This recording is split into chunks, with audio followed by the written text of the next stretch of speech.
The Man Who Saved the Earth. Written by the late Austin Hall. Chapter 1. The Beginning. Even the beginning. From the start, the whole thing has the precision of machine work, fate and its working, and the wonderful providence which watches over man and his future. The whole thing unerring. The incident, the work, the calamity, and the martyr. In the retrospect of disaster, we may all of us grow strong in wisdom. Let us go into history. A hot July day.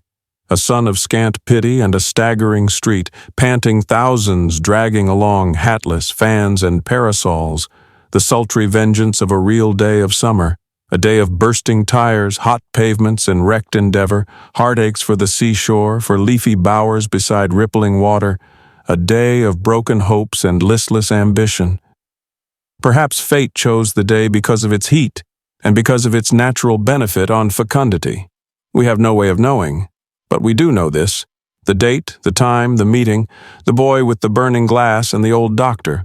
So commonplace, so trivial and hidden in obscurity. Who would have guessed it? Yet it is, after the creation, one of the most important dates in the world's history. This is saying a whole lot.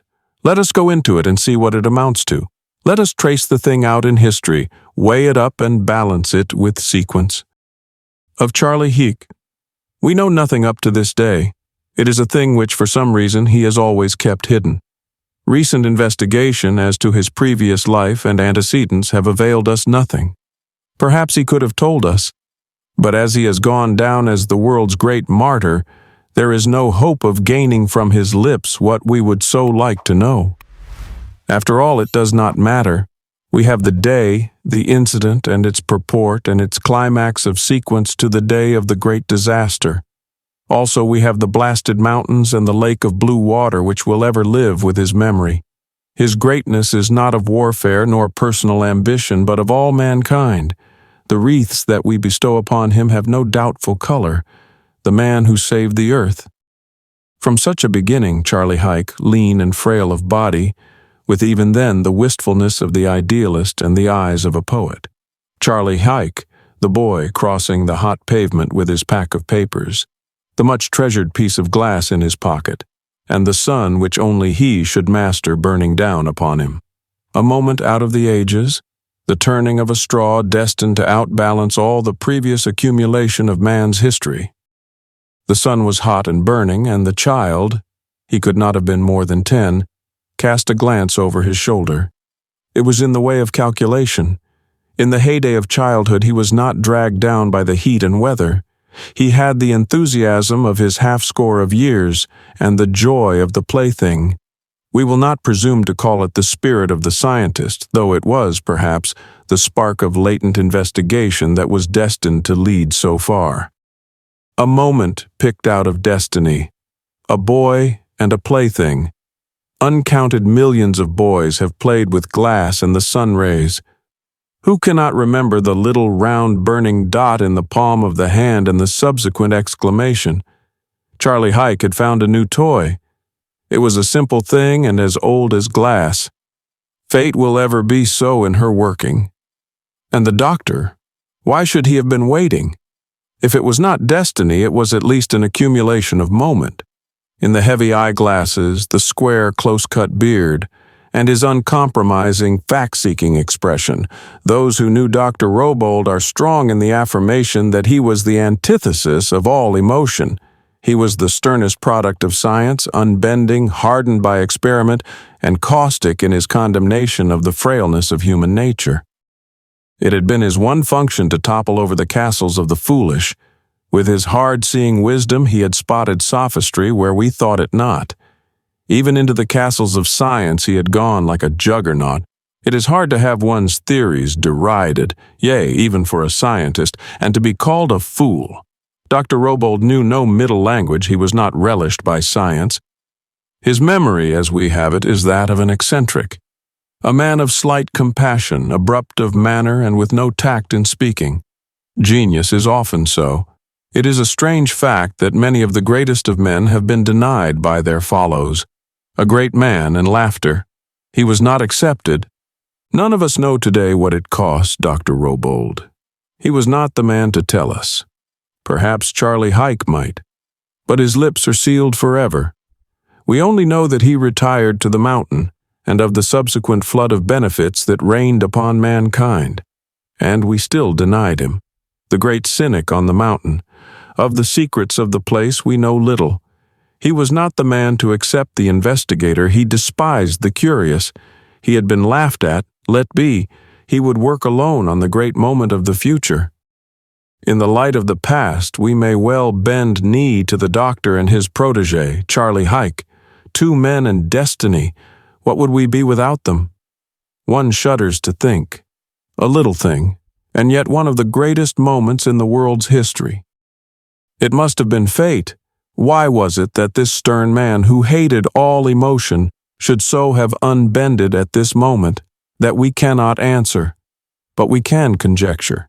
Mayhap it is this. We were all wrong. We accepted the man's exterior and profession as the fact of his marrow. No man can lose all emotion. The doctor was, after all, even as ourselves, he was human.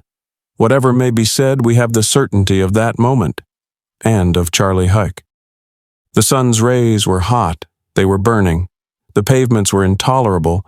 The baked air in the canyoned street was dancing like that of an oven, a day of dog days. The boy crossing the street, his arms full of papers and the glass bulging in his little hip pocket. At the curb he stopped. With such a sun, it was impossible to long forget his plaything. He drew it carefully out of his pocket, lay down a paper and began distancing his glass for the focus. He did not notice the man beside him. Why should he? The round dot, the brownish smoke, the red spark, and the flash of flame. He stamped upon it. A moment out of boyhood, an experimental miracle as old as the age of glass and just as delightful. The boy had spoiled the name of a great governor of a great stata, but the paper was still saleable. He had had his moment. Mark that moment. A hand touched his shoulder. The lad sapped up. "Yes, sir. Star or bulletin?" "I'll take one of each," said the man. "There now, I was just watching you. Do you know what you were doing?" "Yes, sir. Burning paper, starting fire. That's the way the Indians did it." The man smiled at the perversion of fact. There is not such a distance between sticks and glass in the age of childhood. "I know," he said. "The Indians. But do you know how it was done? The why the paper began to blaze?" "Yes, sir." "All right, explain." The boy looked up at him. He was a city boy and used to the streets. Here was some old highbrow challenging his wisdom. Of course he knew. "It's the sun." "There," laughed the man. "Of course, you said you knew, but you don't. Why doesn't the sun without the glass burn the paper? Tell me that." The boy was still looking up at him. He saw that the man was not like the others on the street. It may be that the strange intimacy kindled into being at that moment. Certainly it was a strange unbending for the doctor. It would if it was hot enough or you could get enough of it together.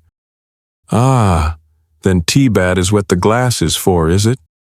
"Yes, sir." "Concentration?" I don't know, sir, but it's the sun. She's sure some bot. I know a lot about the sun, sir. I've studied it with the glass.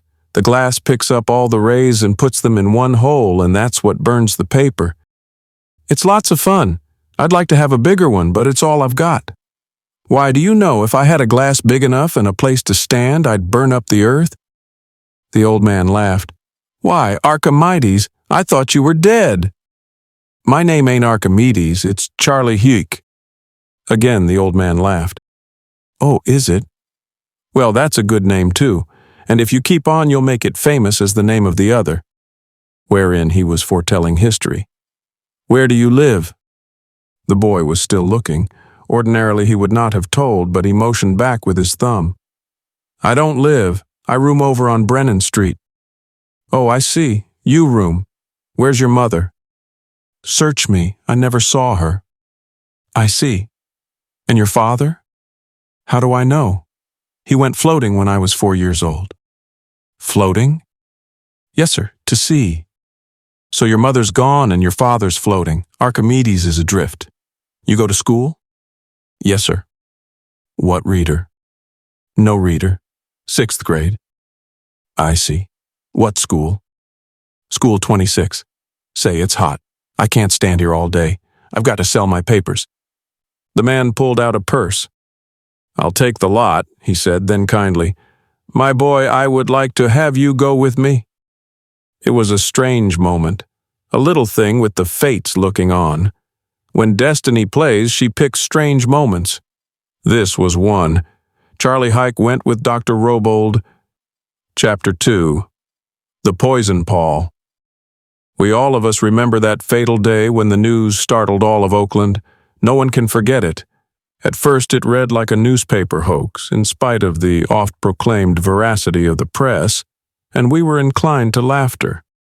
Twixt wonder at the story and its impossibilities, we were not a little enthused at the nerve of the man who put it over. It was in the days of dry reading. The world had grown populous and of well-fed content. Our soapbox artists had come to the point at last where they preached, not disaster, but a full-bellied thanks for the millennium that was here, a period of utopian quietness, no villain around the corner, no man to covet the ox of his neighbor. Quiet reading, you'll admit, those were the days of the millennium. Nothing ever happened. Here's hoping they never come again. And then, honestly, we were not to blame for bestowing blessing out of our hearts upon that newspaperman. Even if it were a hoax, it was at least something. At high noon, the clock in the city hall had just struck the hour that held the post twixt AM and PM, a hot day with a sky that was clear and azure, a quiet day of serene peace and contentment, a strange and a portent moment. Looking back and over the miracle, we may conjecture that it was the clearness of the atmosphere and the brightness of the sun that helped to the impact of the disaster. Knowing what we know now, we can appreciate the impulse of natural phenomena. It was not a miracle. The spot, 14th and Broadway, Oakland, California. Fortunately, the thousands of employees in the stores about had not yet come out for their luncheons. The lapse that it takes to put a hat on or to pat a ribbon saved 1,000 lives. One shudders to think of what would have happened had the spot been crowded. Even so, it was too impossible and too terrible to be true. Such things could not happen. At high noon, 2 streetcars crossing 14th on Broadway. 2 cars with the same joggle and bump and the same aspect of any of 100,000 at a traffic corner. The wonder is, there were so few people. A telegraph car outgoing and a Broadway car coming in. The traffic policeman at his post had just given his signal. 2 automobiles were passing and a single pedestrian, so it is said, was working his way diagonally across the corner. Of this, we are not certain. It was a moment that impinged on miracle. Even as we recount it, knowing, as we do, the explanation, we sense the impossibility of the event, a phenomenon that holds out and, in spite of our findings, lingers into the miraculous, to be and not to be. One moment life and action, an ordinary scene of existent monotony, and the next moment nothing. The spot, the intersection of the street, the passing streetcars, the 2 automobiles, pedestrian, the policeman, non-existent. When events are instantaneous, reports are apt to be misleading. This is what we find. Some of those who beheld it report a flash of bluish-white light, others that it was of a greenish or even a violet hue, and others, no doubt of stronger vision, that it was not only of a predominant color, but that it was shot and sparkled with a myriad specks of flame and burning. It gave no warning and it made no sound, not even a whir, like a hot breath out of the void. Whatever the forces that had focused, they were destruction. There was no 14th and Broadway. The 2 automobiles, the 2 streetcars, the pedestrian, the policeman, had been whiffed away as if they had never existed. In place of the intersection of the thoroughfares was a yawning gulf that looked down into the center of the earth to a depth of nausea. It was instantaneous. It was without sound. No warning. A tremendous force of unlimited potentiality had been loosed to kinetic violence. It was the suddenness and the silence that belied credence. We were accustomed to associate all disaster with confusion. Calamity has an affinity with pandemonium. All things of terror climax into sound. In this case, there was no sound, hence the wonder. A hole or bore 40 feet in diameter, without a particle of warning and without a bit of confusion. The spectators, one and all, aver that at first they took it for nothing more than the effect of startled eyesight, almost subtle. It was not until after a full minute's reflection that they became aware that a miracle had been wrought before their faces. Then the crowd rushed up and with awe and now awakened terror gazed down into that terrible pit. We say terrible because in this case it is an exact adjective. The strangest hole that man ever looked into. It was so deep that at first it appeared to have no bottom. Not even the strongest eyesight could penetrate the smoldering blackness that shrouded the depths descending. It took a stout heart and courage to stand and hold one's head on the brink for even a minute. It was straight and precipitous, a perfect circle in shape, with sides as smooth as the effect of machine work. The pavement and stone curb had been cut as if by a razor. Of the 2 streetcars, 2 automobiles, and their occupants, there was nothing. The whole thing so silent and complete. Not even the spectators could really believe it. It was a hard thing to believe. The newspapers themselves, when the news came clamoring, accepted it with reluctance. It was too much like a hoax. Not until the most trusted reporters had gone and had wired in their reports would they even consider it. Then the whole world sat up and took notice. A miracle! Like Oakland's press, we all of us doubted that hole. We had attained almost everything that was worth the knowing. We were the masters of the earth and its secrets, and we were proud of our wisdom. Naturally, we refused such reports all out of reason. It must be a hoax. But the wires were persistent. Came corroboration. A reliable news-gathering organization soon was coming through with elaborate and detailed accounts of just what was happening. We had the news from the highest and most reputable authority, and still we doubted. It was the story itself that brought the doubting, its touch on miracle. It was too easy to pick on the reporter. There might be a hole and all that, but this thing of no explanation. A bomb, perhaps? No noise? Some new explosive? No such thing? Well, how did we know? It was better than a miracle. Then came the scientists. As soon as could be, men of great minds had been hustled to the scene.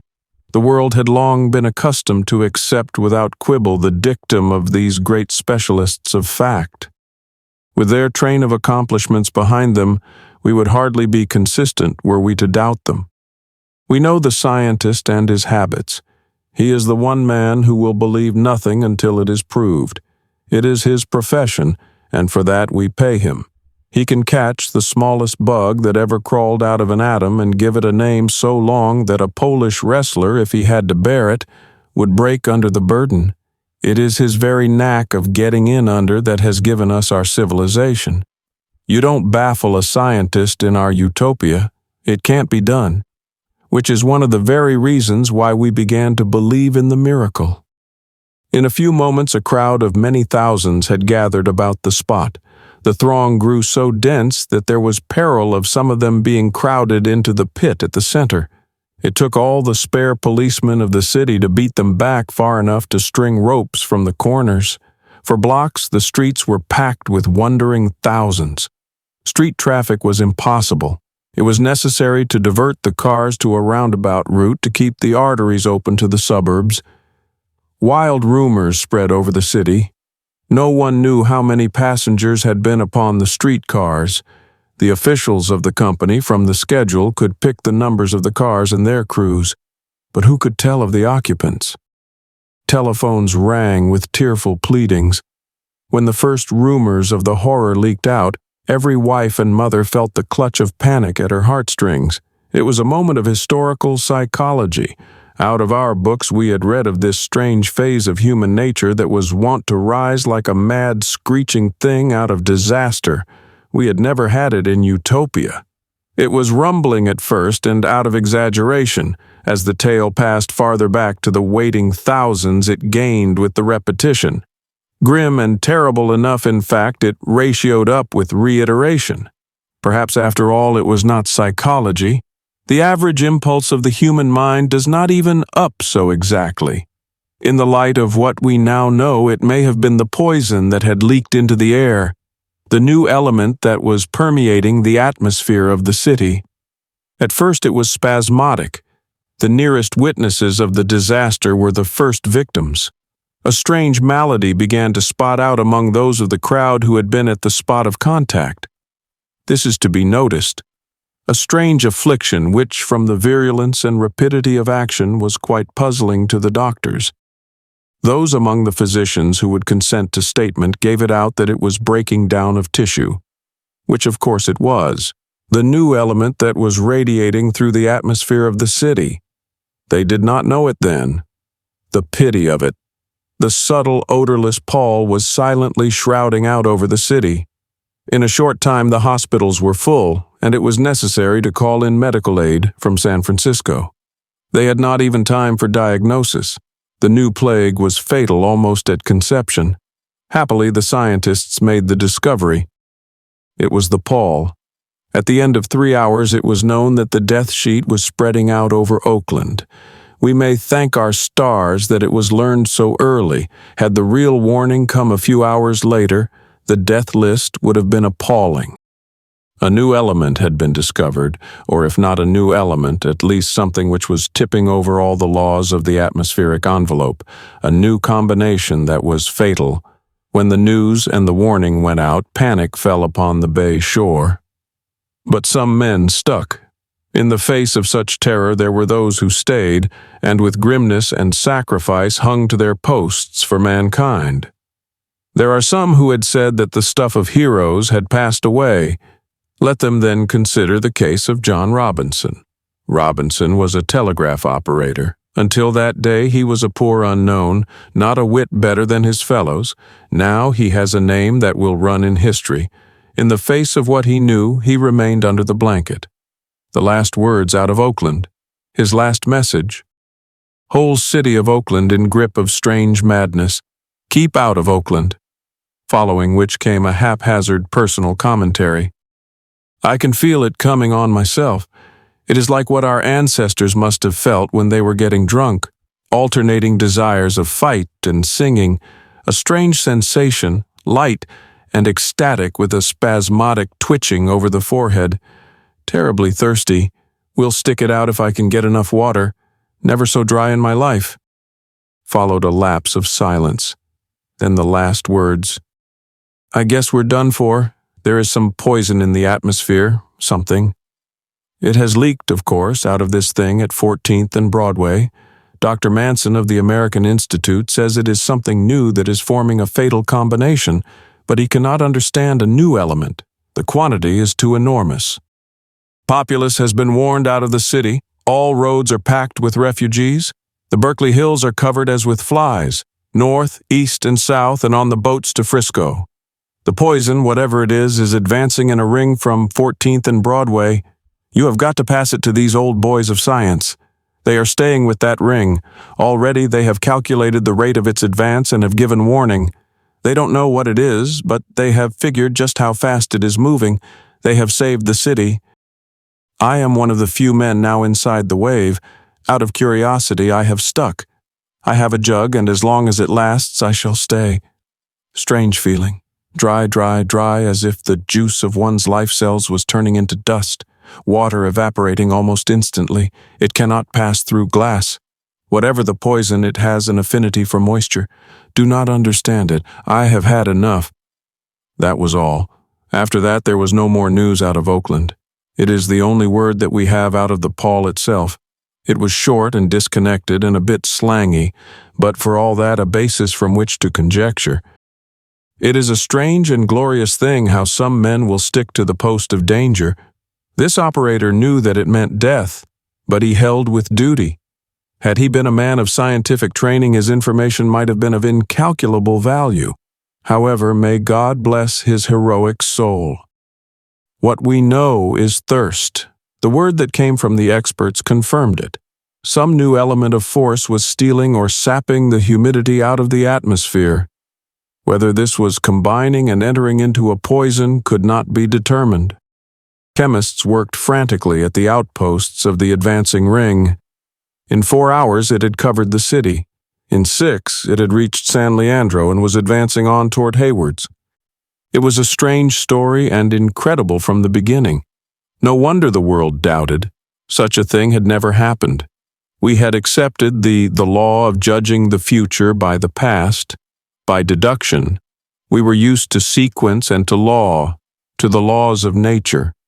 This thing did look like a miracle, which was merely because, as usually it is with miracles, we could not understand it. Happily, we can look back now and still place our faith in nature. The world doubted and was afraid. Was this peril to spread slowly over the whole state of California and then on to the world? Doubt always precedes terror. A tense world waited. Then came the word of reassurance from the scientists. Danger past. Vigor of the ring is abating. Calculation has deduced that the wave is slowly decreasing in potentiality. It is too early yet to say that there will be recessions as the wave is just reaching its zenith. What it is, we cannot say, but it cannot be inexplicable. After a little time, it will all be explained. Say to the world there is no cause for alarm. But the world was now aroused. As it doubted the truth before, it doubted now the reassurance. Did the scientists know? Could they have only seen the future?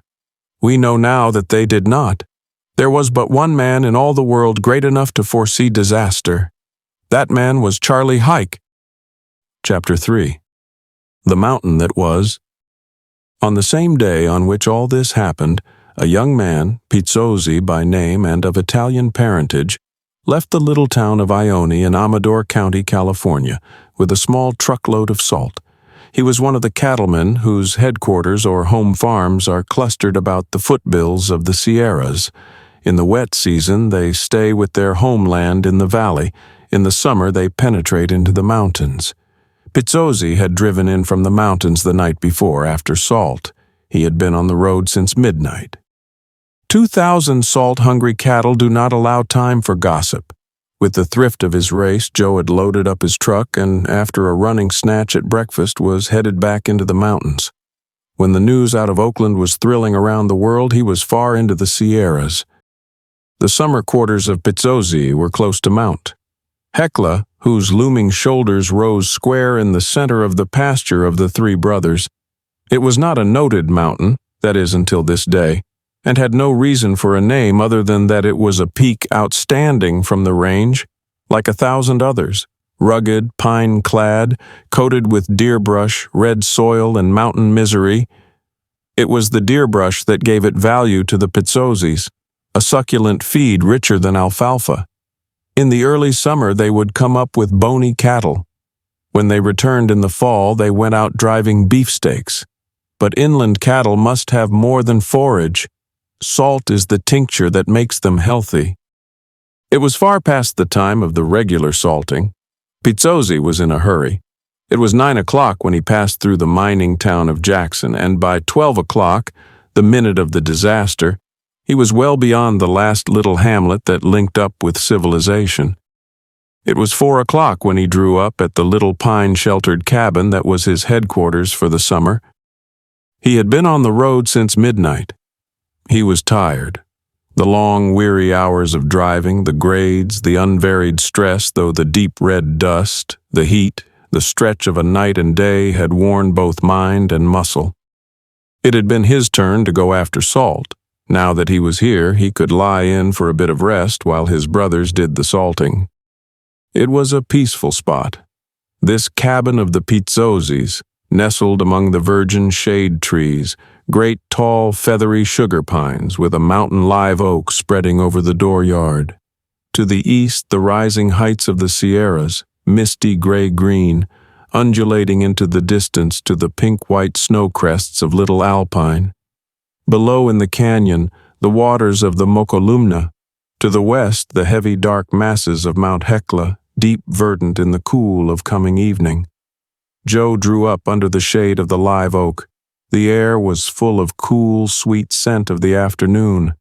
No moment could have been more peaceful. The blue, clear sky overhead, the breath of summer, and the soothing spice of the pine trees. A shepherd dog came bounding from the doorway to meet him. It was his favorite cow dog. Usually when Joe came back, the dog would be far down the road to forestall him. He had wondered absently, coming up at the dog's delay. A dog is most of all a creature of habit. Only something unusual would detain him. However, the dog was here. As the man drew up, he rushed out to greet him. A rush, a circle, a bark, and a whine of welcome. Perhaps the dog had been asleep. But Joe noticed that whine. He was wise in the ways of dogs. When Ponto whined like that, there was something unusual. It was not effusive or spontaneous, but rather of the delight of succor. After scarce a minute of patting, the dog squatted and faced to the westward. His whine was startling, almost fearful. Pizzozzi knew that something was wrong. The dog drew up, his stub tail erect, and his hair all bristled. One look was for his master, and the other whining and alert to Mount Hecla. Puzzled, Joe gazed at the mountain, but he saw nothing. Was it the canine instinct, or was it coincidence? We have the account from Pizzozzi. From the words of the Italian, the dog was afraid. It was not the way of Ponto. Usually in the face of danger, he was alert and eager. Now he drew away to the cabin. Joe wondered. Inside the shack, he found nothing but evidence of departure. There was no sign of his brothers. It was his turn to go to sleep. He was wearied almost to numbness. For 48 hours he had not closed an eyelid. On the table were a few unwashed dishes and crumbs of eating. One of the 3 rifles that hung usually on the wall was missing. The coffee pot was on the floor with the lid open. On the bed, the coverlets were mussed up. It was a temptation to go to sleep. Back of him, the open door and Ponto. The whine of the dog drew his will and his consciousness into correlation. A faint rustle in the sugar pines soughed from the canyon. Joe watched the dog. The sun was just glowing over the crest of the mountain. On the western line, the deep, lacy silhouettes of the pine trees and the bare, bald head of Hecla. What was it? His brothers should be on hand for the salting. It was not their custom to put things off for the morrow. Shading his eyes, he stepped out of the doorway. The dog rose stealthily and walked behind him uneasily with the same insistent whine and ruffled hair. Joe listened. Only the mountain murmurs, the sweet breath of the forest, and in the lapse of bated breath the rippling melody of the river far below him. "What you see, Ponto? What you see?" At the words, the dog sniffed and advanced slightly, a growl and then a sudden scurry to the heels of his master. Ponto was afraid. It puzzled Pizzozzi, but whatever it was that roused his fear, it was on Mount Hecla. This is one of the strange parts of the story, the part the dog played and what came after. Although it is a trivial thing, it is one of the most inexplicable. Did the dog sense it? We have no measure for the range of instinct, but we do have it that before the destruction of Pompeii, the beasts roared in their cages. Still, knowing what we now know, it is hard to accept the analogy. It may, after all, have been coincidence. Nevertheless, it decided Pizzozzi. The cattle needed salt. He would catch up his pinto and ride over to the salt logs. There is no moment in the cattle industry quite like the salting on the range. It is not the most spectacular, perhaps, but surely it is not lacking in intenseness. The way of Pizzozzi was musical, even if not operatic. He had a long-range call, a rising rhythm that for depth and tone had a peculiar effect on the shattered stillness. It echoed and reverberated and pealed from the top to the bottom of the mountain. The salt call is the talisman of the mountains. Ali Wahoo. 2,000 cattle augmented by 1,000 strays held up their heads in answer. The sniff of the welcome salt call. Through the whole range of the man's voice, the stock stopped in their leafy pasture and listened. Ali Wahoo! An old cow bellowed. It was the beginning of bedlam. From the bottom of the mountain to the top, and for mills beyond, went forth the salt call. 3,000 head bellowed to the delight of salting. Pizzozzi rode along. Each lope of his pinto through the tall, tangled misery was accented. Ali Wahoo! Ali Wahoo! The rending of brush, the confusion and pandemonium spread to the very bottom of the leafy gulches. It is no place for a pedestrian. Heads and tails erect, the cattle were stampeding toward the logs. A few head had beat him to it. These he quickly drove away and cut the sack open. With haste he poured it upon the logs. Then he rode out of the dust that for yards about the place was tramped to the finest powder. The center of a herd of salting range stock is no place for comfort. The man rode away. To the left he ascended a low knob where he would be safe from the stampede, but close enough to distinguish the brands. In no time the place was alive with milling stock. Old cows, heifers, bulls, calves, steers rushed out of the crashing brush into the clearing. There is no moment exactly like it. What before had been a broad clearing of brownish-reddish dust was trampled into a vast cloud of bellowing blur, 1,000 cattle, and still coming. From the farthest height came the echoing call. Pizzozzi glanced up at the top of the mountain, and then a strange thing happened. From what we gathered from the excited accounts of Pizzozzi, it was instantaneous. And yet by the same words it was of such a peculiar and beautiful effect as never to be forgotten.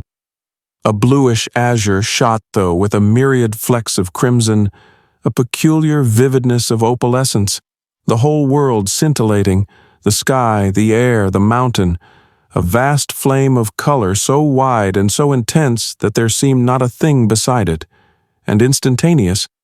It was over almost before it was started.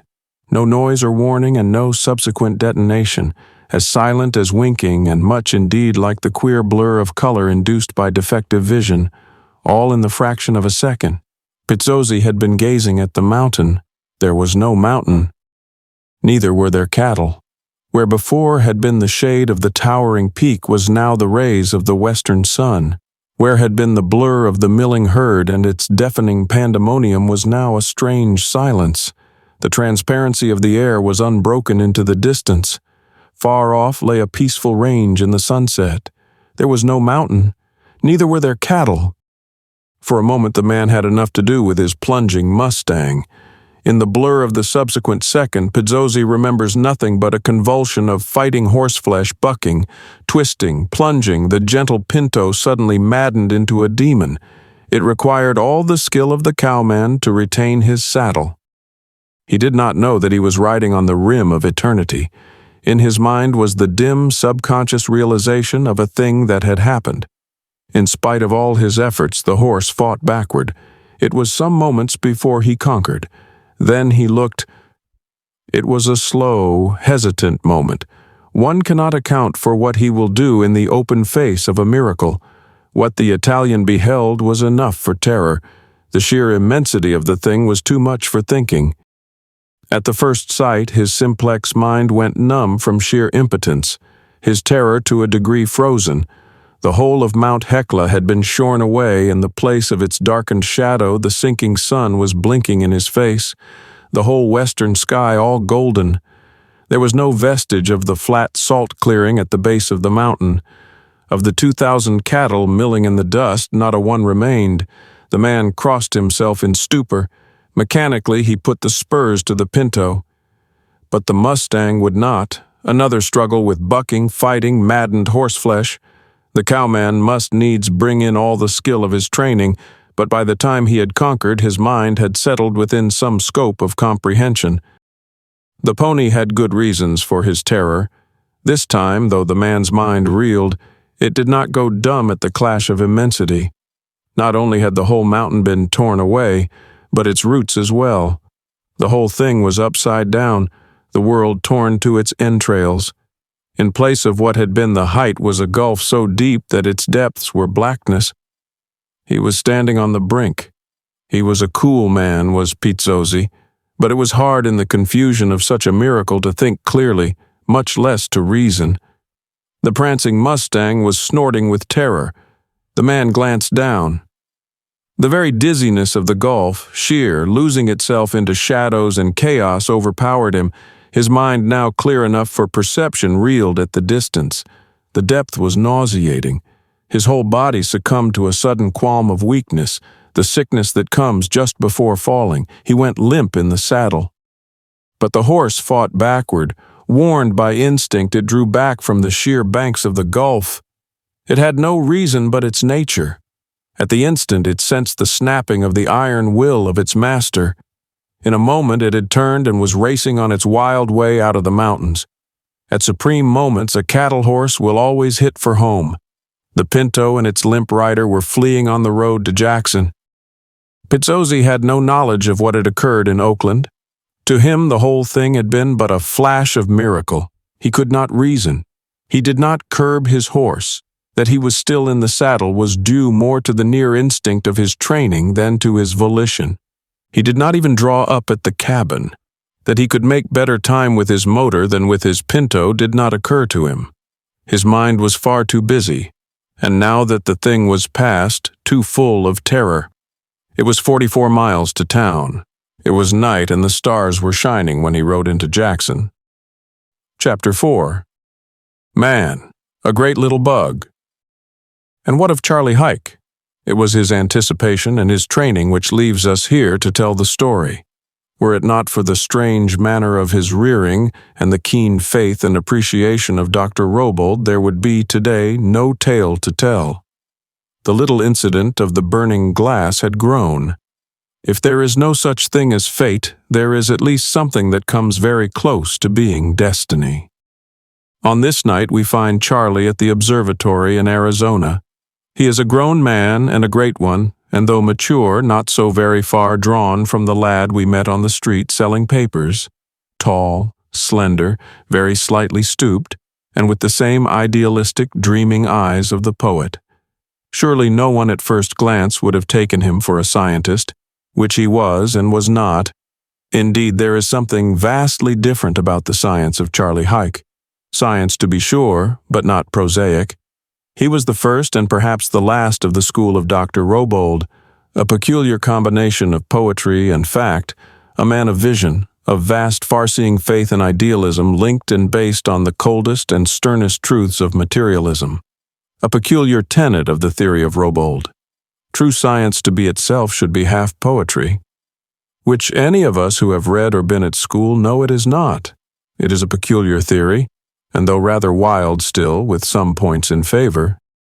We all of us know our schoolmasters, especially those of science and what they stand for. Facts, facts, nothing but facts, no dreams or romance. Looking back, we can grant them just about the emotions of cucumbers. We remember their cold, hard features, the prodding after fact, the accumulation of data. Surely there is no poetry in them. Yet we must not deny that they have been by far the most potent of all men in the progress of civilization. Not even Robold would deny it. The point is this. The doctor maintained that from the beginning the progress of material civilization had been along three distinct channels: science, invention, and administration. It was simply his theory that the first two should be one, that the scientists deal not alone with dry fact but with invention, and that the inventor, unless he is a scientist, has mastered but half his trade. The really great scientist should be a visionary, said Robold, and an inventor is merely a poet with tools. Which is where we get Charley Huyck. He was a visionary, a scientist, a poet with tools, the protégé of Dr. Robold. He dreamed things that no scientist had thought of, and we are thankful for his dreaming. The one great friend of Huyck was Professor Williams, a man from Charley's home city who had known him even back in the days of selling papers. They had been cronies in boyhood, in their teens, and again at college. In after years, when Huyck had become the visionary, the mysterious man of the mountain, and Williams a great professor of astronomy, the friendship was as strong as ever. But there was a difference between them. Williams was exact to acuteness, with not a whit of vision beyond pure science. He had been reared in the old stone-cold theory of exactness. He lived in figures. He could not understand Huyck or his reasoning. Perfectly willing to follow as far as facts permitted, he refused to step off into speculation. Which was the point between them. Charley Huyck had vision. Although exact as any man, he had ever one part of his mind soaring out into speculation, what is and what might be, and the gulf between. To bridge the gulf was the life work of Charley Huyck.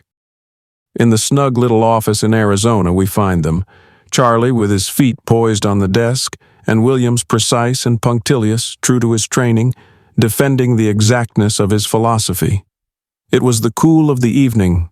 The sun was just mellowing the heat of the desert. Through the open door and windows, a cool wind was blowing. Charley was smoking. The same old pipe had been the bane of Williams's life at college. "Then we know?" he was asking. "Yes," spoke the professor. "What we know, Charley, we know. Though of course it is not much. It is very hard, nay impossible, to deny figures. We have not only the proofs of geology, but of astronomical calculation. We have facts and figures plus our sidereal relations all about us. The world must come to an end. It is a hard thing to say it, but it is a fact of science. Slowly, inevitably, ruthlessly, the end will come, a mere question of arithmetic." Huyck nodded. It was his special function in life to differ with his former roommate. He had come down from his own mountain in Colorado just for the delight of difference. "I see. Your old calculations of tidal retardation, or if that doesn't work, the loss of oxygen and the water. Either one or the other, a matter of figures. The Earth is being drawn every day by the sun. Its rotation is slowing up. When the time comes, it will act to the sun in exactly the same manner as the moon acts to the Earth today. I understand it will be a case of eternal night for one side of the Earth and eternal day for the other, a case of burn up or freeze up." "Exactly. Or if it doesn't reach to that, the water gas will gradually lose out into sidereal space and we will go to desert. Merely a question of the old dynamical theory of gases, of the molecules to be in motion, to be forever colliding and shooting out into variance. Each minute, each hour, each day we are losing part of our atmospheric envelope. In course of time it will all be gone. When it is, we shall be all desert. For instance, take a look outside. This is Arizona. Once it was the bottom of a deep blue sea. Why deny when we can already behold the beginning?" The other laughed. "Pretty good mathematics at that, Professor. Only that it is merely mathematics." "Merely mathematics?" The professor frowned slightly. "Mathematics do not lie, Charley. You cannot get away from them. What sort of fanciful argument are you bringing up now?" "Simply this," returned the other, "that you depend too much on figures. They are material, and in the nature of things can only be employed in a calculation of what may happen in the future. You must have premises to stand on, facts. Your figures are rigid. They have no elasticity. Unless your foundations are permanent and faultless, your deductions will lead you only into error. Granted, just the point. We know where we stand. Wherein are we in error?" It was the old point of difference. Huyck was ever crashing down the idols of pure materialism. Williams was of the worldwide school. "You are in error, my dear professor, in a very little thing and a very large one." "What is that?" "Man." "Man?" "Yes, he's a great little bug. You have left him out of your calculation, which he will upset." The professor smiled indulgently. "I'll allow. He is at least a conceited bug, but you surely cannot grant him much when pitted against the universe." "No? Did it ever occur to you, Professor, what the universe is? The stars, for instance? Space, the immeasurable distance of infinity? Have you never dreamed?" Williams could not quite grasp him. Huyck had a habit that had grown out of childhood. Always he would allow his opponent to commit himself. The professor did not answer, but the other spoke. "Ether, you know it, whether mind or granite. For instance, your desert." He placed his finger to his forehead. "Your mind, my mind, localized ether. What are you driving at? Merely this. Your universe has intelligence. It has mind as well as matter. The little knot called the Earth is becoming conscious. Your deductions are incompetent unless they embrace mind as well as matter, and they cannot do it. Your mathematics are worthless." The professor bit his lip. "Always fanciful," he commented, "and visionary. Your argument is beautiful, Charley, and hopeful. I would that it were true, but all things must mature. Even an Earth must die." "Not our Earth. You look into the past, Professor, for your proof, and I look into the future. Give a planet long enough time in maturing and it will develop life. Give it still longer and it will produce intelligence. Our own Earth is just coming into consciousness. It has 30 million years at least to run. You mean? Yes. That man is a great little bug. Mind, the intelligence of the Earth. This, of course, is a bit dry. The conversation of such men very often is to those who do not care to follow them. But it is very pertinent to what came after. We know now, everyone knows, that Charley Huyck was right. Even Professor Williams admits it. Our Earth is conscious. In less than 24 hours it had to employ its consciousness to save itself from destruction. A bell rang. It was the private wire that connected the office with the residence. The professor picked up the receiver. "Just a minute. Yes, all right." Then to his companion, "I must go over to the house, Charley. We have plenty of time. Then we can go up to the observatory." Which shows how little we know about ourselves. Poor Professor Williams. Little did he think that those casual words were the last he would ever speak to Charley Huyck. The whole world seething. The beginning of the end. Charley Huyck in the vortex. The next few hours were to be the most strenuous of the planet's history. Chapter 5. Approaching disaster. It was night.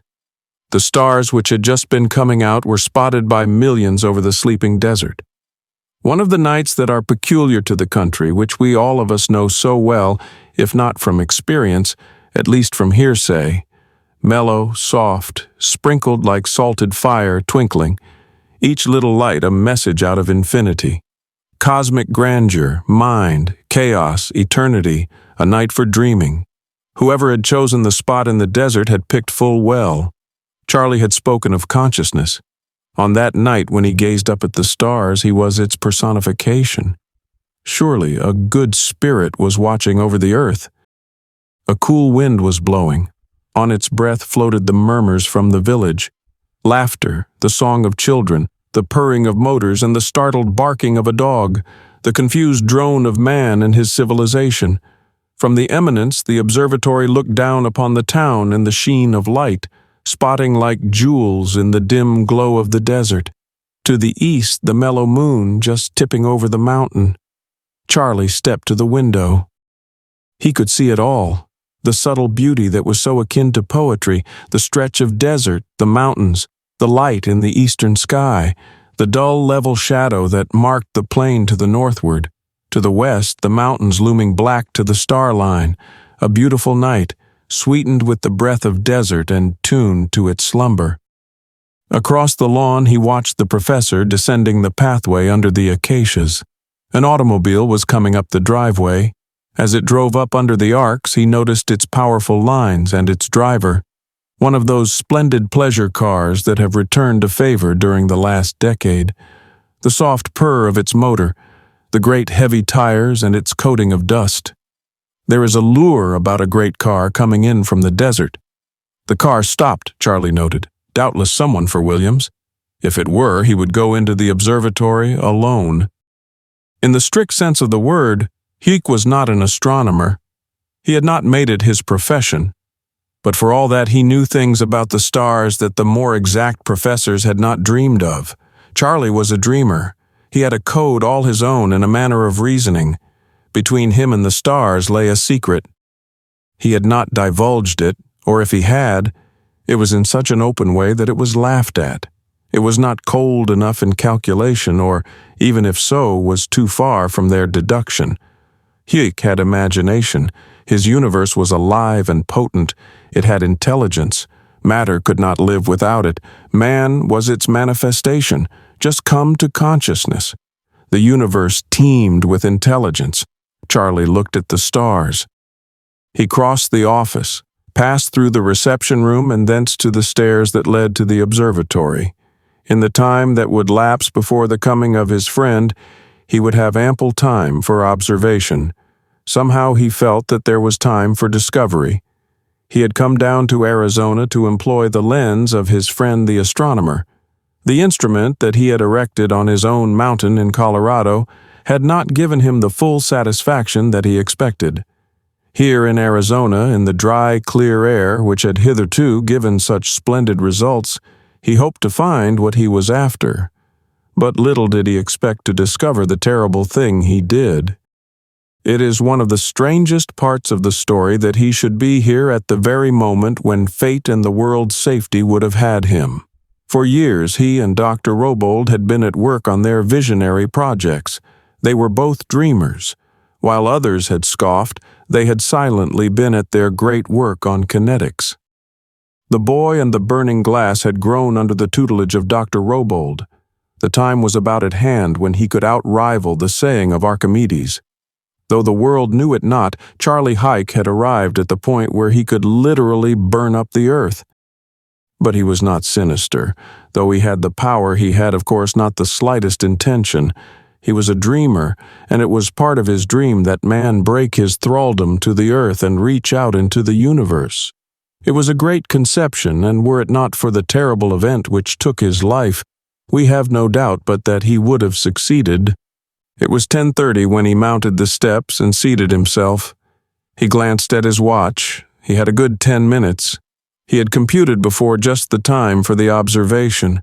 For months he had waited for just this moment. He had not hoped to be alone, and now that he was in solitary possession, he counted himself fortunate. Only the stars and Charley Huyck knew the secret, and not even he dreamed what it would amount to. From his pocket he drew a number of papers, most of them covered with notations, some with drawings, and a good-sized map in colors. This he spread before him, and with his pencil began to draw right across its face a net of lines and cross-lines, a number of figures and a rapid computation. He nodded, and then he made the observation. It would have been interesting to study the face of Charley Huyck during the next few moments. At first he was merely receptive, his face placid, but with the studious intentness of one who has come to the moment, and as he began to find what he was after, an eagerness of satisfaction. Then a queer blankness. The slight movement of his body stopped, and the tapping of his feet ceased entirely. For a full 5 minutes, an absolute intentness. During that time, he was out among the stars beholding what not even he had dreamed of. It was more than a secret, and what it was only Charley Huyck of all the millions of men could have recognized. Yet it was more than even he had expected. When he at last drew away, his face was chalk-like.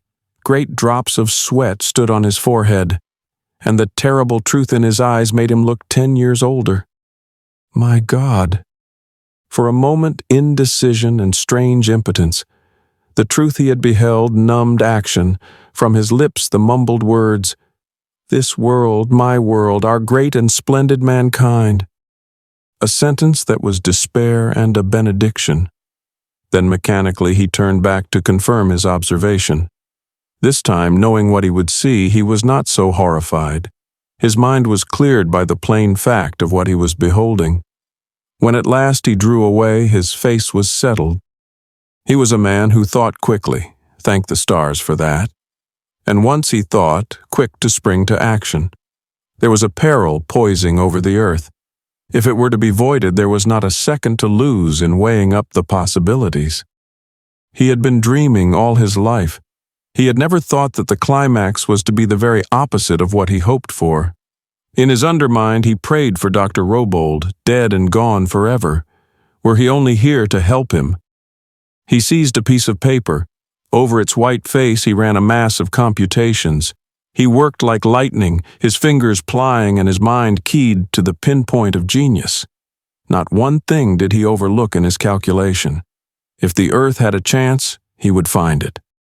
There are always possibilities. He was working out the odds of the greatest race since creation. While the whole world slept, while the uncounted millions lay down in fond security, Charley Huyck there in the lonely room on the desert drew out their figured odds to the point of infinity. Just one chance in a million. He was going to take it. The words were not out of his mouth before his long legs were leaping down the stairway. In the flash of seconds, his mind was rushing into clear action. He had had years of dreaming. All his years of study and tutelage under Robold gave him just the training for such a disaster. But he needed time. Why was it so precious? He must get to his own mountain. In 6 jumps he was in the office. It was empty. The professor had not returned. He thought rather grimly and fleetingly of their conversation a few minutes before. What would Williams think now of science and consciousness? He picked up the telephone receiver. While he waited, he saw out of the corner of his eye the car in the driveway. It was... "Hello? The professor? What, gone down to town?" "No. Well, say, this is Charlie." He was watching the car in front of the building. "Say hello. Tell him I have gone home. Hey, OME, to Colorado. To Colorado, yes, to the mountain, the MOUNTAIN. Oh, never mind. I'll leave a note." He clamped down the receiver. On the desk, he scrawled on a piece of paper. "Ed, look these up. I'm bound for the mountain. No time to explain. There's a car outside. Stay with the lens. Don't leave it. If the earth goes up, you will know that I have not reached the mountain." Beside the note, he placed one of the maps that he had in his pocket. With his pencil, drew a black cross just above the center. Under the map were a number of computations. It is interesting to note that in the stress of the great critical moment, he forgot the professor's title. It was a good thing. When Williams read it, he recognized this significance. All through their life in crucial moments, he had been Ed to Charlie. But the note was all he was destined to find. A brisk wind was blowing. By a strange balance of fate, the same movement that let Huyck out of the building ushered in the wind and upset calculation. It was a little thing, but it was enough to keep all the world in ignorance and despair. The eddy whisking in through the door picked up the precious map, poised it like a tiny plane, and dropped it neatly behind a bookcase. Chapter 6. A Race to Save the World. Huyck was working in a straight line. Almost before his last words on the phone were spoken, he had requisitioned that automobile outside. Whether money or talk, faith or force, he was going to have it. The hum of the motor sounded in his ears as he ran down the steps. He was hatless and in his shirt sleeves. The driver was just putting some tools in the car. With one jump, Charlie had him by the collar. $5,000 if you can get me to Robold Mountain in 20 hours. The very suddenness of the rush caught the man by surprise and lurched him against the car, turning him half around. Charlie found himself gazing into dull brown eyes and sardonic laughter. A long, thin nose and lips drooped at the corners, then as suddenly tipping up, a queer creature, half devil, half laughter, and all fun. "Easy, Charlie, easy. How much did you say? Whisper it." It was Bob Winters. Bob Winters in his car, and waiting. Surely no twist of fortune could have been greater. He was a college chum of Huyck's and of the professor's. If there was one man that could make the run in the time allotted, Bob was he. But Huyck was impersonal. With the burden on his mind, he thought of naught but his destination. 10,000! He shouted. The man held back his head. Huyck was far too serious to appreciate mischief, but not the man. Charley Huyck of all men, did young Lochinvar come out of the west? How much did you say, this desert air and the dust? 'Tis hard on the hearing. She must be a young fair maiden. 10,000. 20,000, 30,000. Damnation, man, you can have the mountain. Into the car. By sheer subjective strength, he forced the other into the machine. It was not until they were shooting out of the grounds on 2 wheels that he realized that the man was Bob Winters. Still the workings of fate. The madcap and wild Bob of the races. Surely destiny was on the job. The challenge of speed and the premium. At the opportune moment before disaster, the 2 men were brought together. Minutes weighed up with centuries and hours outbalanced millenniums. The whole world slept. Little did it dream that its very life was riding north with these 2 men into the midnight. Into the midnight! The great car, the pride of Winter's heart, leaped between the pillars. At the very outset, madcap that he was, he sent her into 70 miles an hour. They fairly jumped off the hill into the village. At a full 75, he took the curve. She skidded, sheared half around, and swept on. For an instant, Charlie held his breath, but the master hand held her. She steadied, straightened, and shot out into the desert. Above the whir of the motor, flying dust and blurring whatnot, Charley got the tones of his companion's voice. He had heard the words somewhere in history. "Keep your seat, Mr. Greeley. Keep your seat." The moon was now far up over the mountain. The whole desert was bathed in a mellow twilight. In the distance, the mountains brooded like an uncertain, slumbering cloud bank. They were headed straight to the northward. Though there was a better road round about, Winters had chosen the hard, rocky beeline to the mountain. He knew Huyck and his reputation. When Charley offered $30,000 for a 20-hour drive, it was not mere byplay. He had happened in at the observatory to drop in on Williams on his way to the coast. They had been classmates. Likewise, he and Charley.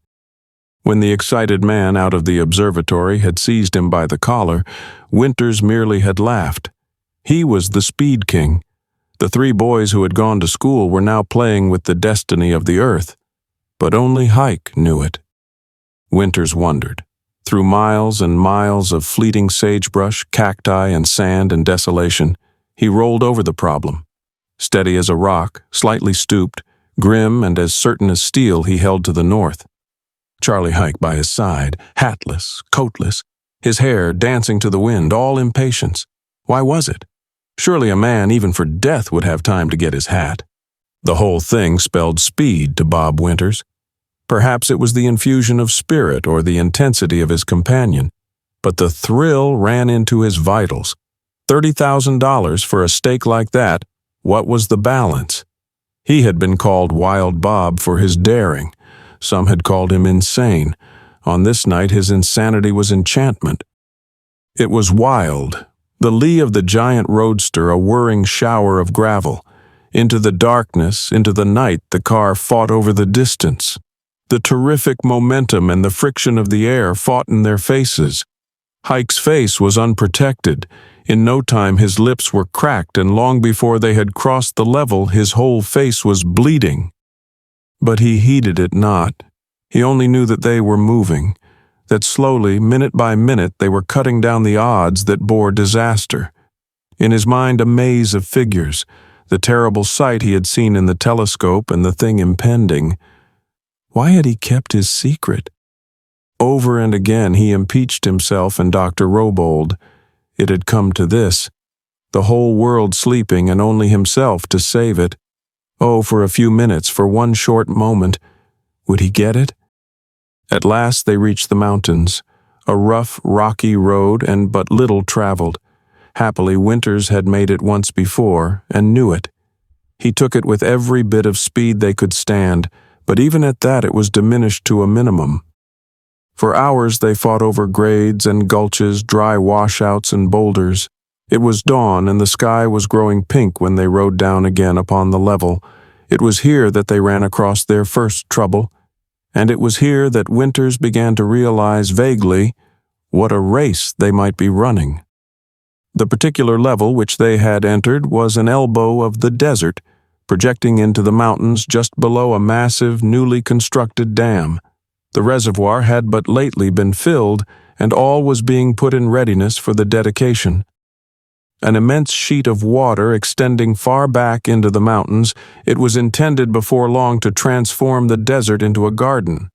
Below, in the valley, was a town, already the center of a prosperous irrigation settlement, but soon, with the added area, to become a flourishing city.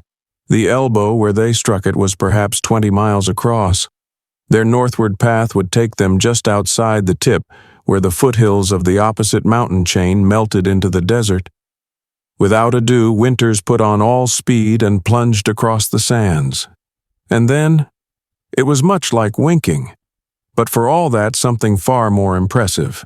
To Winters, on the left hand of the car and with the east on the right hand, it was much as if the sun had suddenly leaped up and as suddenly plumped down behind the horizon, a vast vividness of scintillating opalescence, an azure, naming diamond shot by a million fire points. Instantaneous and beautiful. In the pale dawn of the desert air, its wonder and color were beyond all beauty. Winters caught it out of the corner of his eye. It was so instantaneous and so elusive that he was not certain. Instinctively he looked to his companion. But Charley, too, had seen it. His attitude of waiting and hoping was vigorized into vivid action. He knew just what it was. With one hand, he clutched Winters and fairly shouted, on, Bob! On as you value your life! Put into her every bit of speed you have got!" At the same instant, at the same breath, came a roar that was not to be forgotten, crunching, rolling, terrible, like the mountain moving. Bob knew it. It was the dam. Something had broken it. To the east, the great wall of water fall out of the mountains. A beautiful sight and terrible, a relentless glassy roller fringed along its base by a lace of racing foam. The upper part was as smooth as crystal, the stored-up waters of the mountain moving out compactly. The man thought of the little town below and its peril, but Huyck thought also. He shouted in Winter's ear, "Never mind the town. Keep straight north, over yonder to the point of the water. The town will have to drown." It was inexorable. There was no pity. The very strength and purpose of the command drove into the other's understanding. Dimly now he realized that they were really running a race against time. Winters was a daredevil. The very catastrophe sent a thrill of exultation through him. It was the climax, the great moment of his life, to be driving at 100 miles an hour under that wall of water. The roar was terrible. Before they were half across, it seemed to the two men that the very sound would drown them. There was nothing in the world but pandemonium. The strange flash was forgotten in the terror of the living wall that was reaching out to engulf them. Like insects, they whizzed in the open face of the deluge. When they had reached the tip, they were so close that the outrunning fringe of the surf was at their wheels. Around the point, with the wide, open plain before them, with the flood behind them, it was nothing to outrun it. The waters with a wider stretch spread out. In a few moments they had left all behind them. But Winters wondered, what was the strange flash of evanescent beauty? He knew this dam and its construction to outlast the centuries. It had been whiffed in a second. It was not lightning. He had heard no sound other than the rush of the waters. He looked to his companion. Huyck nodded. "That's the thing we are racing. We have only a few hours. Can we make it?" Bob had thought that he was getting all the speed possible out of his motor. What it yielded from that moment on was a revelation. It is not safe and hardly possible to be driving at such speed on the desert. Only the best car and a firm roadway can stand it. A sudden rut, squirrel hole, or pocket of sand is as good as destruction. They rushed on till noon. Not even Winters, with all his alertness, could avoid it. Perhaps he was weary. The tedious hours, the racking speed had worn him to exhaustion. They had ceased to individualize, their way a blur, a nightmare of speed and distance. It came suddenly, a blind barranca, one of those sunken, useless channels that are death to the unwary. No warning. It was over just that quickly. A mere flash of consciousness plus a sensation of flying. Two men broken on the sands and the great beautiful roadster a twisted ruin. Chapter 7. A riven continent. But back to the world. No one knew about Charley Huyck nor what was occurring on the desert. Even if we had, it would have been impossible to construe connection. After the news out of Oakland and the destruction of Mount Hecla, we were far too appalled. The whole thing was beyond us. Not even the scientists with all their data could find one thing to work on. The wires of the world buzzed with wonder and with panic. We were civilized. It's really strange how quickly, in spite of our boasted powers, we revert to the primitive. Superstition cannot die. Where was no explanation must be miracle. The thing had been repeated. When would it strike again, and where? There was not long to wait. But this time the stroke was of far more consequence and of far more terror. The sheer might of the thing shook the earth. Not a man or government that would not resign in the face of such destruction. It was omnipotent. A whole continent had been riven. It would be impossible to give description of such catastrophe. No pen can tell it any more than it could describe the creation. We can only follow in its path. On the morning after the first catastrophe at 8 o'clock, just south of the little city of Santa Cruz, on the north shore of the Bay of Monterey, the same light and the same, though not quite the same, instantaneousness.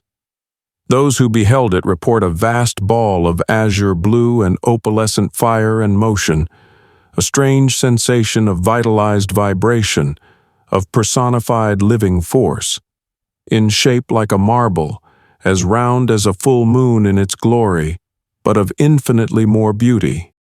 It came from nowhere, neither from above the earth nor below it. Seeming to leap out of nothing, it glided, or rather vanished, to the eastward. Still the effect of winking, though this time perhaps from a distanced focus, more vivid. A dot or marble like a full moon, burning, opal, soaring to the eastward. And instantaneous, gone as soon as it was come, noiseless and of phantom beauty, like a finger of the omnipotent tracing across the world, and as terrible. The human mind had never conceived a thing so vast. Beginning at the sands of the ocean, the whole country had vanished, a chasm 12 miles wide and of unknown depth running straight to the eastward. Where had been farms and homes was nothing. The mountains had been seared like butter, straight as an arrow. Then the roar of the deluge, the waters of the Pacific breaking through its sands and rolling into the Gulf of Mexico. That there was no heat was evidenced by the fact that there was no steam. The thing could not be internal. Yet, what was it? One can only conceive in figures.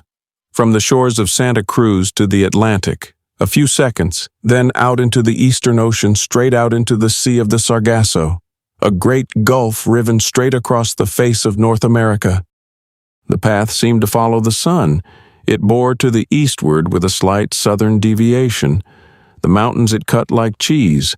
Passing just north of Fresno, it seared through the gigantic Sierras halfway between the Yosemite and Mount Whitney, through the Great Desert to southern Nevada, thence across northern Arizona, New Mexico, Texas, Arkansas, Mississippi, Alabama, and Georgia, entering the Atlantic at a point halfway between Brunswick and Jacksonville. A great canal 12 miles in width linking the oceans. A cataclysmic blessing. Today, with thousands of ships bearing freight over its water, we can bless that part of the disaster. But there was more to come. So far, the miracle had been sporadic. Whatever had been its force, it had been fatal only on point and occasion. In a way, it had been local. The deadly atmospheric combination of its aftermath was invariable in its recession. There was no suffering. The death that it dealt was the death of obliteration. But now it entered on another stage. The world is one vast ball, and though large, still a very small place to live in. There are few of us, perhaps, who look upon it, or even stop to think of it, as a living being. Yet it is just that. It has its currents, life, pulse, and its fevers. It is coordinate. A million things, such as the great streams of the ocean, the swirls of the atmosphere, make it a place to live in. And we are conscious only, or mostly, through disaster. A strange thing happened. The great opal, like a mountain of fire, had riven across the continent. From the beginning and with each succession, the thing was magnified. But it was not until it had struck the waters of the Atlantic that we became aware of its full potency and its fatality. The earth quivered at the shock, and man stood on his toes in terror. In 24 hours, our civilization was literally falling to pieces. We were powerful with the forces that we understood, but against this that had been literally ripped from the unknown, we were insignificant. The whole world was frozen. Let us see. Into the Atlantic, the transition. Hitherto, silence. But now the roar of 10,000 million Niagaras, the waters of the ocean rolling, catapulting, roaring into the gulf that had been seared in its bosom. The Gulf Stream cut in two, the currents that tempered our civilization sheared in a second, straight into the Sargasso Sea. The great opal, liquid fire, luminescent, a ball like the setting sun, lay poised upon the ocean. It was the end of the earth. What was this thing? The whole world knew of it in a second, and not a one could tell. In less than 40 hours after its first appearance in Oakland, it had consumed a mountain, riven a continent, and was drinking up an ocean. The tangled sea of the Sargasso, dead calm for ages, was a cataract. A swirling torrent of maddened waters rushed to the opal and disappeared. It was hellish and out of madness, as beautiful as it was uncanny, the opal high as the Himalayas brooding upon the water, its myriad colors blending, winking in a phantasm of iridescence. The beauty of its light could be seen 1,000 miles, a thing out of mystery and out of forces. We had discovered many things and knew much, but had guessed no such thing as this. It was vampirish, and it was literally drinking up the earth. Consequences were immediate. The point of contact was 50 miles across. The waters of the Atlantic, with one accord, turned to the magnet. The Gulf Stream veered straight from its course and out across the Atlantic. The icy currents from the poles, freed from the warmer barrier, descended along the coasts and thence out into the Sargasso Sea. The temperature of the temperate zone dipped below the point of a blizzard. The first word come out of London, freezing, and in July. The fruit and entire harvest of Northern Europe destroyed. Olympic Games at Copenhagen postponed by a foot of snow. The River Seine frozen. Snow falling in New York. Crops nipped with frost as far south as Cape Hatteras. A fleet of airplanes was dispatched from the United States and another from the west coast of Africa. Not half of them returned. Those that did reported even more disaster. The reports that were handed in were appalling. They had sailed straight on. It was like flying into the sun. The vividness of the opalescence was blinding, rising for miles above them, alluring, drawing, and unholy, and of a beauty that was terror. Only the tardy had escaped. It even drew their motors. It was like gravity suddenly become vitalized and conscious. Thousands of machines vaulted into the opalescence. From those ahead, hopelessly drawn and powerless, came back the warning. But hundreds could not escape. "Back!" came the wireless. "Do not come too close. The thing is a magnet. Turn back before too late. Against this man is insignificant." Then, like gnats flitting into fire, they vanished into the opalescence. The others turned back. The whole world, freezing, shuddered in horror. A great vampire was brooding over the earth. The greatness that man had attained to was nothing. Civilization was tottering in a day. We were hopeless. Then came the last revelation, the truth and verity of the disaster and the threatened climax. The water level of all the coast had gone down. Vast ebb tides had gone out not to return. Stretches of sand where had been surf extended far out into the sea. Then the truth. The thing, whatever it was drinking up the ocean. Chapter 8. The Man Who Saved the Earth. It was tragic, grim, terrible, cosmic. Out of nowhere had come this thing that was eating up the earth. Not a thing out of all our science had there been to warn us, not a word from all our wise men. We who had built up our civilization piece by piece were after all but insects. We were going out in a maze of beauty into the infinity whence we came. Hour by hour the great orb of opalescence grew in splendor. The effect and the beauty of its lure spread about the earth, thrilling, vibrant like suppressed music, the old earth helpless. Was it possible that out of her bosom she could not pluck one intelligence to save her? Was there not one law? No answer? Out on the desert with his face to the sun lay the answer. Though almost hopeless, there was still some time and enough of near miracle to save us. A limping fate in the shape of 2 Indians and a battered runabout at the last moment. Little did the 2 red men know the value of the 2 men found that day on the desert. To them, the debris of the mighty car and the prone bodies told enough of the story. They were Samaritans, but there are many ages to bless them. As it was, there were many hours lost.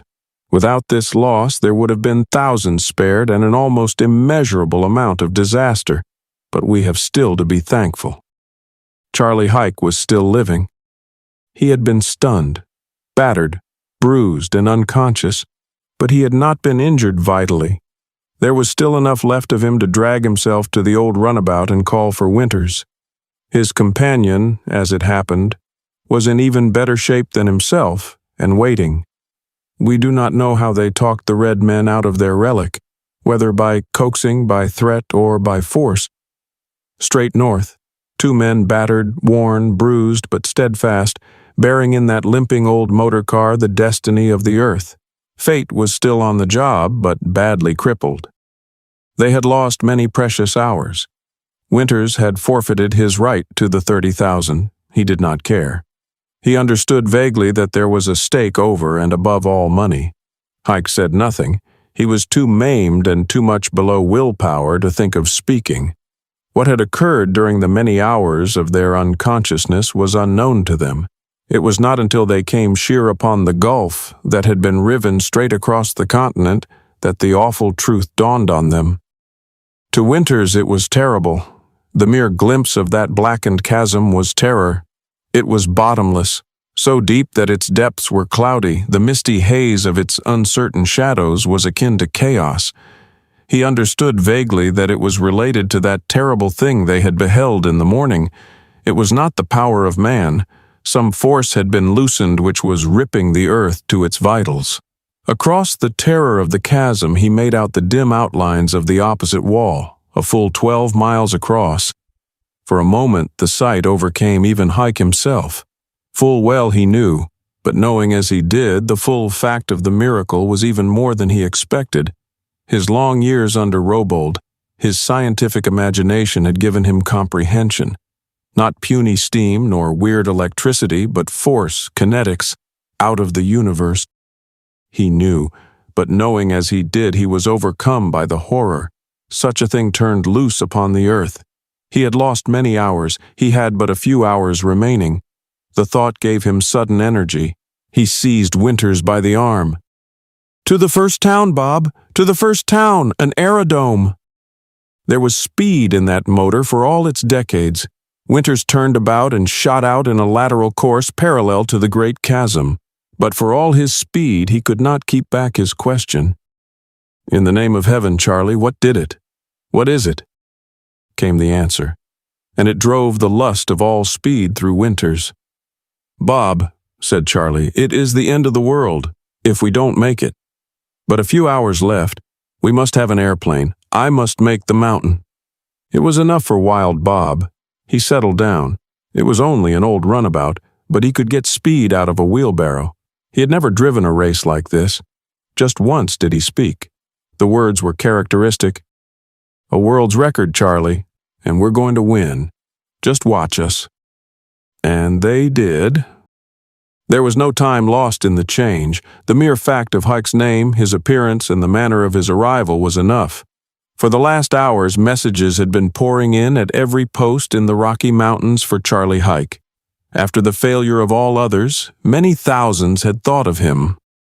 Even the government, unappreciative before, had awakened to a belated and almost frantic eagerness.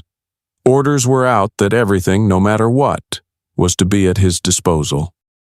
He had been regarded as visionary, but in the face of what had occurred, visions were now the most practical things for mankind. Besides, Professor Williams had sent out to the world the strange portent of Huyck's note. For years there had been mystery on that mountain. Could it be? Unfortunately, we cannot give it the description we would like to give.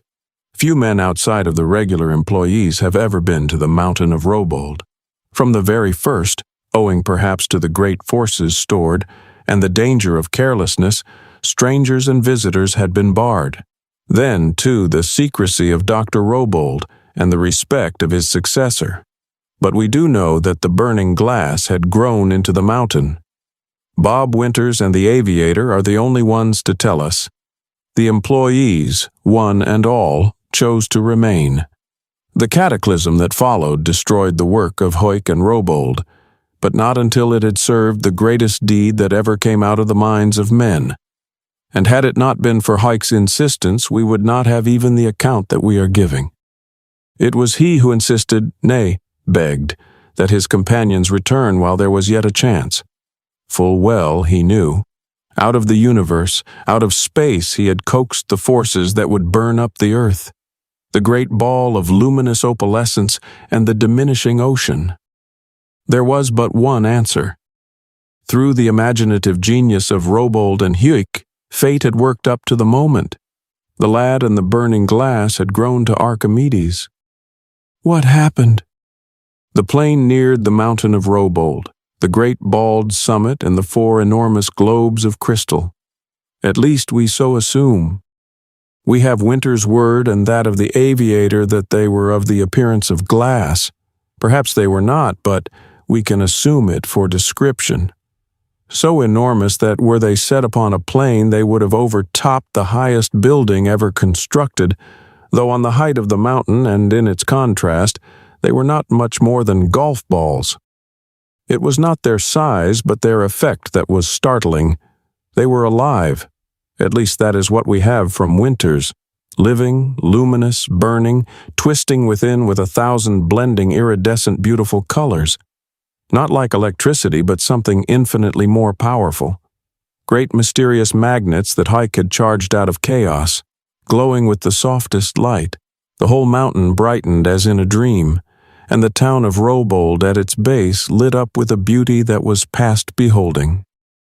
It was new to Winters, the great buildings and the enormous machinery, engines of strangest pattern, driven by forces that the rest of the world had not thought of. Not a sound. The whole works a complicated mass covering 100 acres, driving with a silence that was magic. Not a whir nor friction, like a living composite body pulsing and breathing the strange and mysterious force that had been evolved from Huyck's theory of kinetics. The 4 great steel conduits running from the globes down the side of the mountain.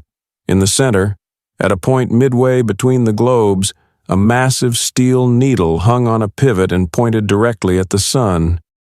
Winters and the aviator noted it and wondered. From the lower end of the needle was pouring a luminous stream of pale blue opalescence, a stream much like a liquid and of an unholy radiance. But it was not a liquid, nor fire, nor anything seen by man before. It was force. We have no better description than the apt phrase of Winters. Charley Huyck was milking the sun as it dropped from the end of the 4 living streams to the 4 globes that took it into storage. The 4 great wonderful living globes, the 4 batteries. The very sight of their imprisoned beauty and power was magnetic. The genius of Huyck and Robold. Nobody but the wildest dreamers would have conceived it. The life of the sun, and captive to man at his will and volition. And in the next few minutes we were to lose it all. But in losing it, we were to save ourselves. It was fate and nothing else. There was but one thing more upon the mountain, the observatory and another needle apparently idle, but with a point much like a gigantic phonograph needle. It rose square out of the observatory, and to Winters it gave an impression of a strange gun, or some implement for sighting. That was all. Coming with the speed that they were making, the airmen had no time for further investigation. But even this is comprehensive, minus the force. If we only knew more about that or even its theory, we might perhaps reconstruct the work of Charley Huyck and Dr. Robold. They made the landing. Winters, with his nature, would be in at the finish, but Charley would not have it. "It is death, Bob," he said. "You have a wife and babies. Go back to the world. Go back with all the speed you can get out of your motors. Get as far away as you can before the end comes." With that he bade them a sad farewell. It was the last spoken word that the outside world had from Charley Huyck. The last seen of him, he was running up the steps of his office. As they soared away and looked back, they could see men, the employees, scurrying about in frantic haste to their respective posts and stations. What was it all about? Little did the 2 aviators know. Little did they dream that it was the deciding stroke. Chapter 9. The most terrific moment in history. Still the great ball of opalescence brooding over the Sargasso. Europe now was frozen, and though it was midsummer, had gone into winter quarters. The Straits of Dover were no more. The waters had receded, and one could walk, if careful, dry-shod from the shores of France to the chalk cliffs of England. The Straits of Gibraltar had dried up. The Mediterranean, completely landlocked, was cut off forever from the tides of the Mother Ocean. The whole world going dry, not in ethics but in reality, the great vampire, luminous, beautiful beyond all ken and thinking, drinking up our lifeblood, the Atlantic a vast whirlpool. A strange frenzy had fallen over mankind. Men fought in the streets and died in madness. It was fear of the great unknown and hysteria. At such a moment, the veil of civilization was torn to tatters. Man was reverting to the primeval. Then came the word from Charley Huyck, flashing and repeating to every clime and nation. In its assurance, it was almost as miraculous as the vampire itself, for man had surrendered to the people of the world. The strange and terrible opalescence which, for the past 70 hours, has been playing havoc with the world, is not miracle nor of the supernatural, but a mere manifestation and result of the application of celestial kinetics. Such a thing always was and always will be possible where there is intelligence to control and harness the forces that lie about us. Space is not space exactly, but an infinite cistern of unknown laws and forces. We may control certain laws on Earth, but until we reach out farther, we are but playthings. Man is the intelligence of the Earth. The time will come when he must be the intelligence of a great deal of space as well. At the present time, you are merely fortunate and a victim of a kind fate. That I am the instrument of the Earth's salvation is merely chance. The real man is Dr. Robold. When he picked me up on the streets, I had no idea that the sequence of time would drift to this moment. He took me into his work and taught me. Because he was sensitive and was laughed at, we worked in secret. And since his death, and out of respect to his memory, I have continued in the same manner. But I have written down everything, all the laws, computations, formulas, everything, and I am now willing it to mankind. Robold had a theory on kinetics. It was strange at first and a thing to laugh at.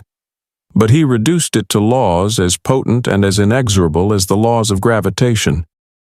The luminous opalescence that has almost destroyed us is but one of its minor manifestations. It is a message of sinister intelligence, for back of it all is an intelligence. Yet it is not all sinister, it is self-preservation. The time is coming when eons of ages from now, our own man will be forced to employ just such a weapon for his own preservation. Either that or we shall die of thirst and agony. Let me ask you to remember now that whatever you have suffered, you have saved a world. I shall now save you and the earth. In the vaults you will find everything. All the knowledge and discoveries of the great Dr. Robold, plus a few minor findings by myself. And now I bid you farewell. You shall soon be free. Charley Huyck. A strange message.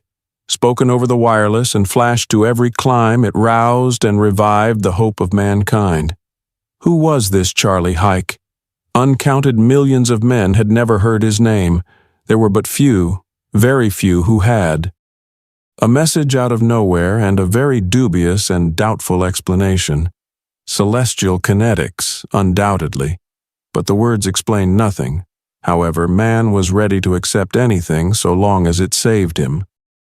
For a more lucid explanation, we must go back to the Arizona Observatory and Professor Ed Williams.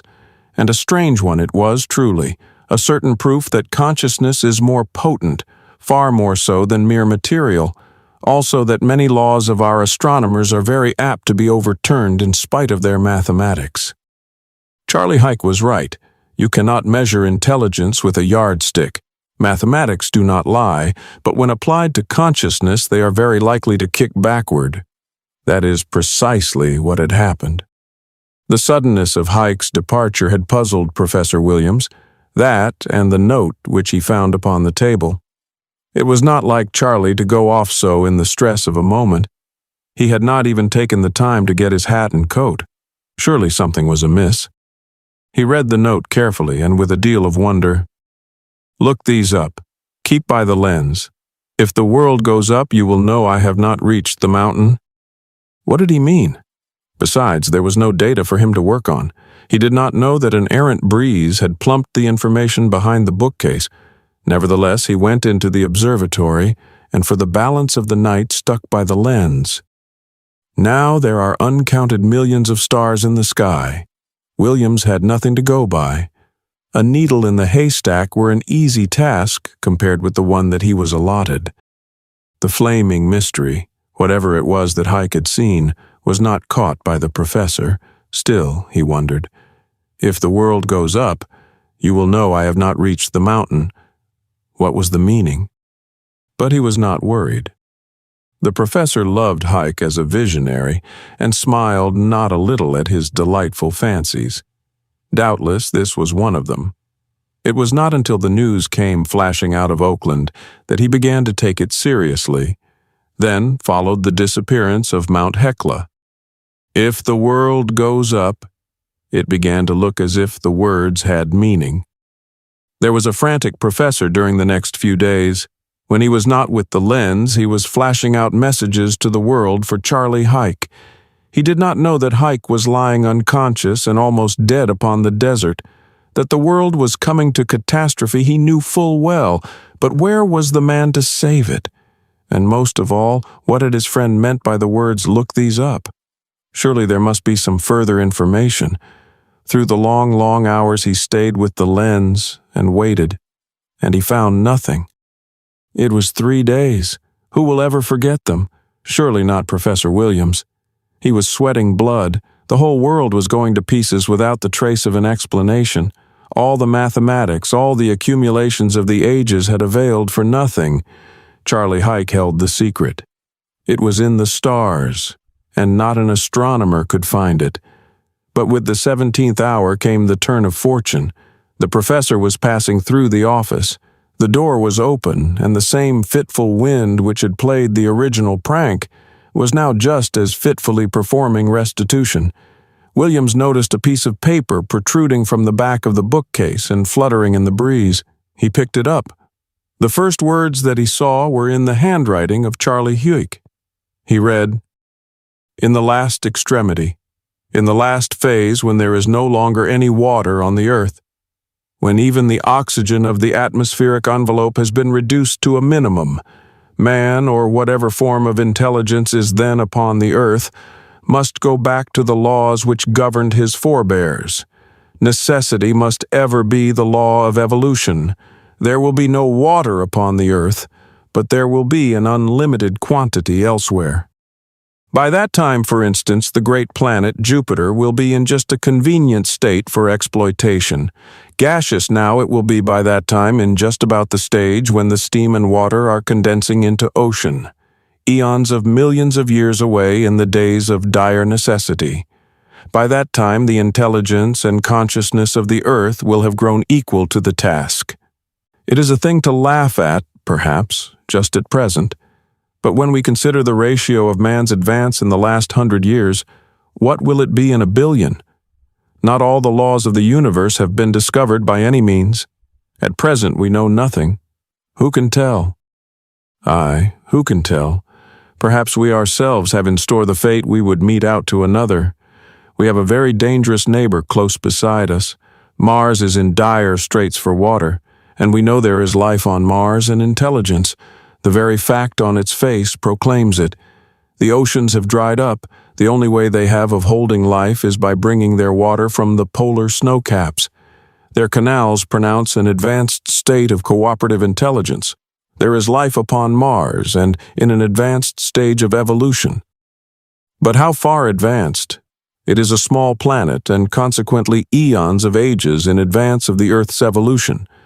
In the nature of things, Mars cooled off quickly, and life was possible there while the Earth was yet a gaseous mass. She has gone to her maturity and into her retrogression. She is approaching her end. She has had less time to produce intelligence than intelligence will have in the end upon the Earth. How far has this intelligence progressed? That is the question. Nature is a slow worker. It took eons of ages to put life upon the Earth. It took eons of more ages to make this life conscious. How far will it go? How far has it gone on Mars? That was as far the comments went. The professor dropped his eyes to the rest of the paper. It was a map of the face of Mars, and across its center was a black cross scratched by the dull point of a soft pencil. He knew the face of Mars. It was the Ascraeus Lucas, the oasis at the juncture of a series of canals, running much like the spokes of a wheel, the great Uranian and Alander canals coming in at about right angles. In 2 jumps, the professor was in the observatory with the great lens swung to focus. It was the great moment out of his lifetime, and the strangest and most eager moment, perhaps, ever lived by any astronomer. His fingers fairly twitched with tension. There before his view was the full face of our Martian neighbor. But was it? He gasped out a breath of startled exclamation. Was it Mars that he gazed at? The whole face, the whole thing had been changed before him? Mars has ever been red.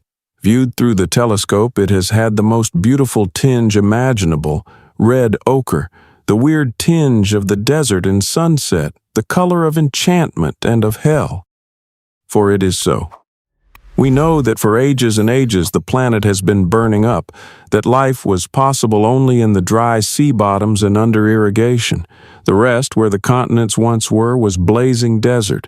The redness, the beauty, the enchantment that we so admired was burning hell. All this had changed. Instead of this was a beautiful shade of iridescent green. The red was gone forever. The great planet standing in the heavens had grown into infinite glory, like the great dog star transplanted. The professor sought out the Ascraeus Lucas. It was hard to find. The whole face had been transfigured. Where had been canals was now the beautiful sheen of green and verdure.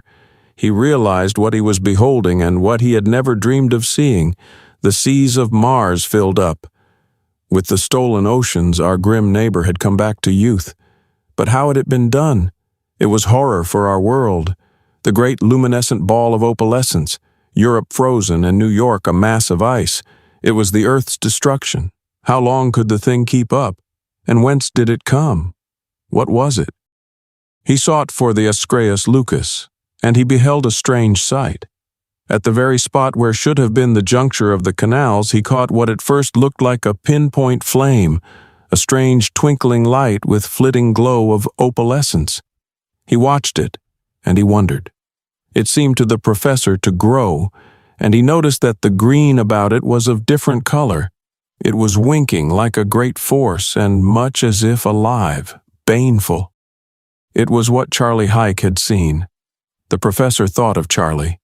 He had hurried to the mountain. What could Huyck, a mere man, do against a thing like this? There was naught to do but sit and watch it drink of our lifeblood. And then, it was the message, the strange assurance that Huyck was flashing over the world. There was no lack of confidence in the words he was speaking. Celestial kinetics. So that was the answer. Certainly it must be so with the truth before him. Williams was a doubter no longer, and Charley Huyck could save them. The man he had humored. Eagerly he waited and stuck by the lens. The whole world waited. It was perhaps the most terrific moment since creation. To describe it would be like describing doomsday. We all of us went through it, and we all of us thought the end had come, that the earth was torn to atoms and to chaos. The state of Colorado was lurid with a red light of terror. For 1,000 miles the flame shot above the earth and into space. If ever spirit went out in glory, that spirit was Charley Huyck. He had come to the moment and to Archimedes. The whole world rocked to the recoil. Compared to it, the mightiest earthquake was but a tender shiver. The consciousness of the earth had spoken. The professor was knocked upon the floor. He knew not what had happened. Out of the windows and to the north the flame of Colorado, like the whole world going up. It was the last moment. But he was a scientist to the end. He had sprained his ankle and his face was bleeding. But for all that he struggled, fought his way to the telescope, and he saw the great planet with its sinister, baleful, wicked light in the center, and another light vastly larger covering up half of Mars. What was it? It was moving. The truth set him almost to shouting. It was the answer of Charley Huyck and of the world. The light grew smaller, smaller, and almost to a pinpoint on its way to Mars. The real climax was in silence, and of all the world only Professor Williams beheld it. The 2 lights coalesced and spread out. What it was on Mars, of course, we do not know. But in a few moments all was gone. Only the green of the Martian sea winked in the sunlight. The luminous opal was gone from the Sargasso. The ocean lay in peace. It was a terrible 3 days. Had it not been for the work of Robold and Huyck, life would have been destroyed. The pity of it that all of their discoveries have gone with them. Not even Charley realized how terrific the force he was about to loosen. He had carefully locked everything in vaults for a safe delivery to man. He had expected death, but not the cataclysm. The whole of Mount Robold was shorn away. In its place, we have a lake 50 miles in diameter. So much for celestial kinetics. And we look to a green and beautiful Mars. We hold no enmity. It was but the law of self-preservation. Let us hope they have enough water and that their seas will hold. We don't blame them, and we don't blame ourselves either for that matter. We need what we have, and we hope to keep it